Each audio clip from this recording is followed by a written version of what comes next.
mình đầu thiêu tu thế chú bảy cái lần buộc cho ạ tôi lại hiện đa rục bor về là như thế ní bộ ở đó chuộc tỉ khóc mẹ khi chuan tomato cần lâu hay thăng làm gần lâu dấu tổ ạ chuan chắc lắm tôi lại hay gần nửa lâu mấy cả lại phi đầu thôi nè phải hết là mà nấu bằng hầu kim kim mới lẹn núi ăn lẩu bột à bớt tên nữa mấy bị sấy chú Christmas tôi chung sport à under 12 phải tel về đó này kề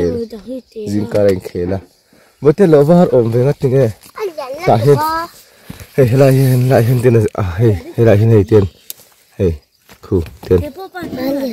nu nè tiền hay thì do hơn tiền củi rất là mỏ tiền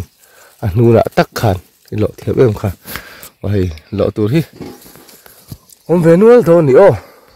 giá về cái lộ tịt đấy còn tịt lòng dẻo thôi thì khi làm tôi có cái sen tụ với tụ to cái cần lâu thể thôi nhỉ ô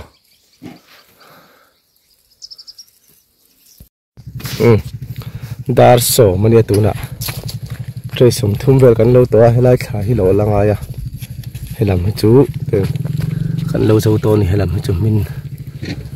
bị chú tiền cần lâu dấu to chùa nín thế là mà hiến cần lâu lệ mét bốc ạ làm hi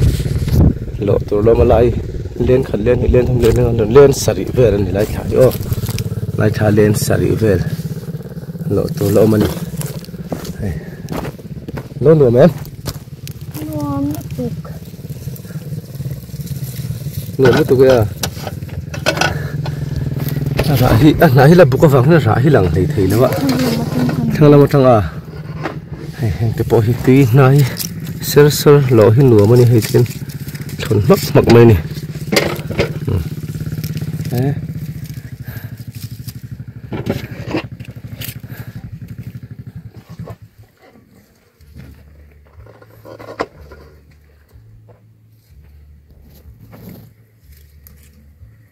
nó chỉ mắc mày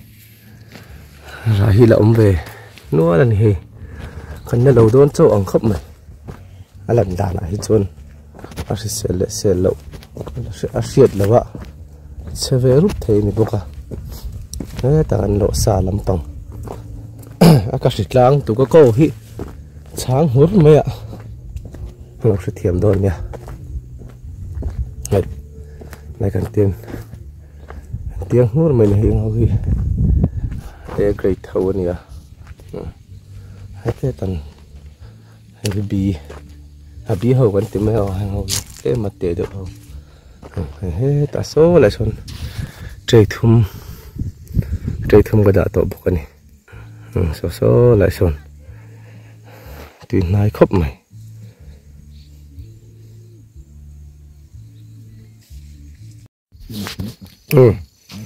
với sự trời sầm thum lệ bariết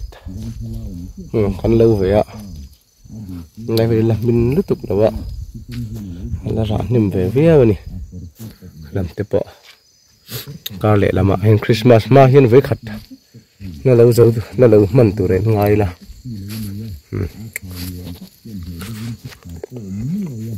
cái lời hôm nay ra cái lộ thì cái report lệ đó nè làm ống khóc mày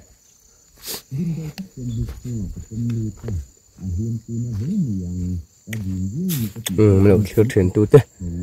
con lớp thuyền với tụi con chung ở lòng thú còn xây đặc nữa nữa